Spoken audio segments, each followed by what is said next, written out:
Welcome to another episode of Chismisang Mag-asawa. So, ang question ko sa'yo today, ano ang gagawin mo kapag nagkaroon ng zombie apocalypse? What?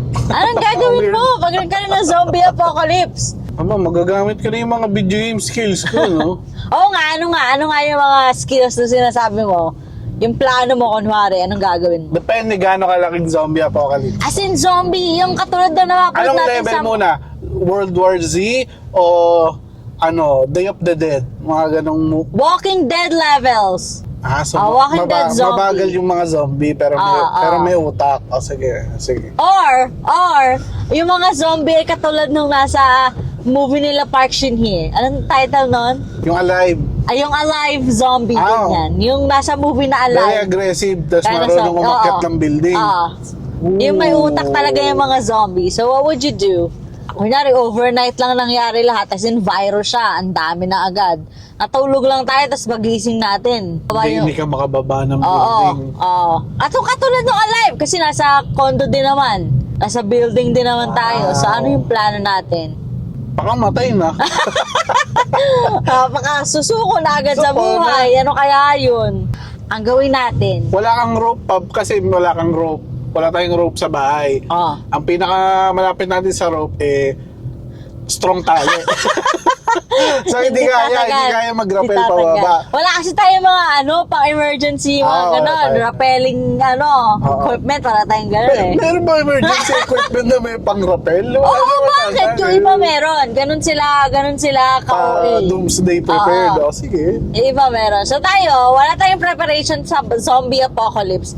Lakas ng loob lang yung meron. Kunwari, nagkaroon ng zombie apocalypse, dapat nating puntahan grocery store, di ba? Supermarket dapat Diyan, Walter. Oo nga, supermarket ako Bago natin ang puntahan. muna sa Walter, isipin mo muna maigi paano tayo bababa. Oo nga.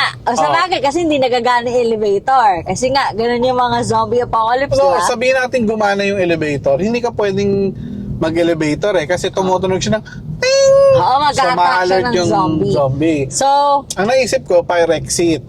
Kasi, maghahagdan tayo. ang problema lang natin, pag sa baba talaga, may nag-aabang din sa yung Zombie. So, paano yun? So, paano lang gagawin natin? Dapat meron para tayong mga emergency equipment na ganun eh. Mag-ano tayo, self-defense. Alam mo yung frying pan na maganda?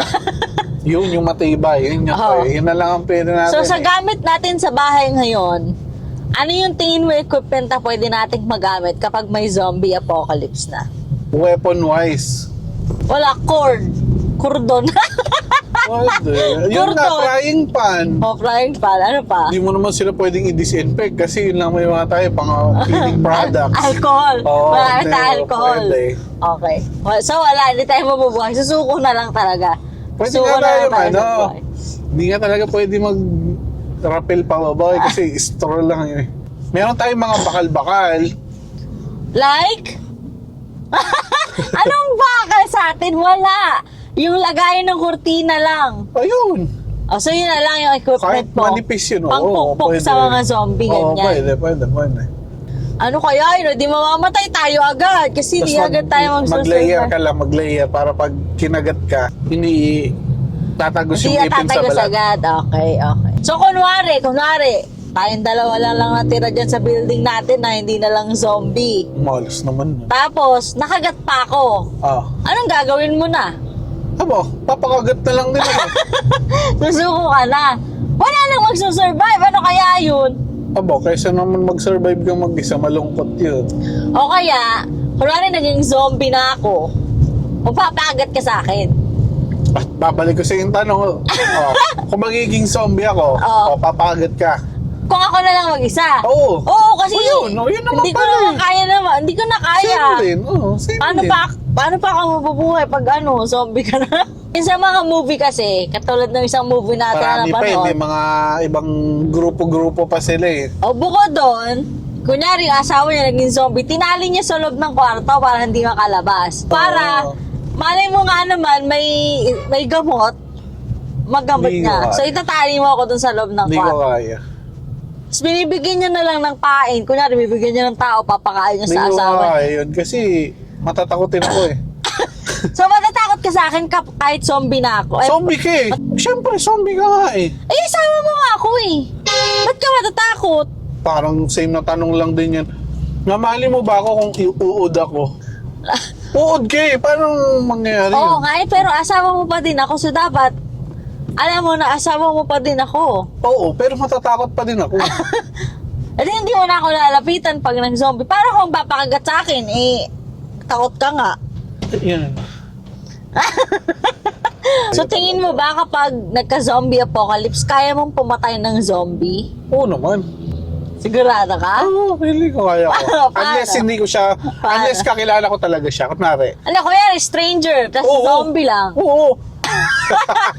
Ay, paano mo gagawin yun? Kunwari. Kasi Yung parang frying pan nga sa na isip mo maganda. pa lang, mapapatay mo ba yun ng frying pan lang? Aba, isang maganda lang sa dito lang yun. Oh. Papay ka. Kunyari, ako naging zombie, ano yung pang papatay mo sa akin? Hindi nga ata papatay, papakagat na nga lang ako. Papakagat ka na lang. O kaya tatalon na lang ako sa building. Kailangan niya may magsusurvive eh. Ay, anong gagawin Paano natin? yun yung Hindi ko humanity nga pag wala eh. nag-survive? Bahala sila. Ay, what if tayong dalawa mo magkasama, maghahanap pa tayo ng survivor. Kung dalawa pa tayo, magtatry pa tayo mag-survive, syempre.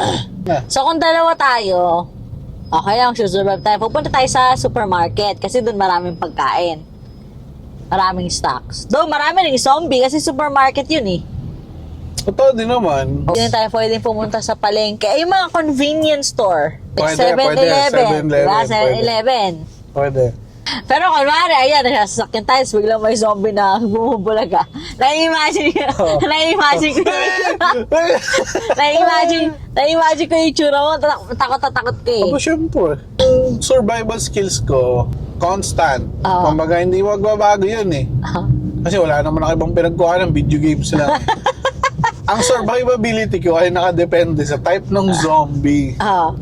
Na ano, kung World War Z level, katulad ni Brad Pitt, actually, may chance pa pala akong doon. Mabuhay. Oo, kasi yung mga zombie doon sa World War Z, hindi nila inaatake yung may sakit. Eh, may maintenance ako eh.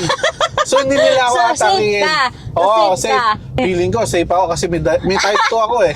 Diabetes. Oh. Ano? So sa mga times na ganito, proud ka Oo. na magkaroon ka ng diabetes. Oo, syempre. So katulad nung kunwari, sa train to Busan, nasa train sila, kailangan ng pain. So, katulad ba nung nandun sa train, magtutulak ka din ng ibang tao para makaligtas ka? Isa-sacrifice. Oo. Magsasacrifice ka na ibang tao para makaligtas ka. Oo, ang isa-sacrifice ko yung mga kupal.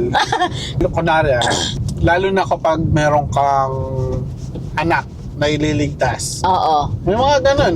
May kailangan ka talagang i-sacrifice. Katulad sa train to Busan, yung lalaki. Yung matandang Oo, yung cooks. matandang Oo, lalaki. sige, Pero masisisi mo ba yung ugaling niya kung ba't ganun siya? Eh, gusto niya lang naman iligtas yung sarili Hindi niya. ko siya masisisi. Pero wag niya din akong sisihin. Kapag tinulak. Kapag ako na. Oo, kapag tinulak. Para quits-quits Okay. lang. So, ang conclusion ng usapan na to, kapag nagkaroon ng zombie apocalypse, at buhay pa tayong dalawa, magta-try tayong Oo, kung dalawa pa tayo, try pa mag-survive. tayo. Oo. Pero kapag isa sa atin, zombie na, susuko na lang tayo. Oo. Susuko na lang tayo sa buhay. Anong nilama yung iba? Ikaw, pag nagkaroon ng zombie apocalypse, anong gagawin mo?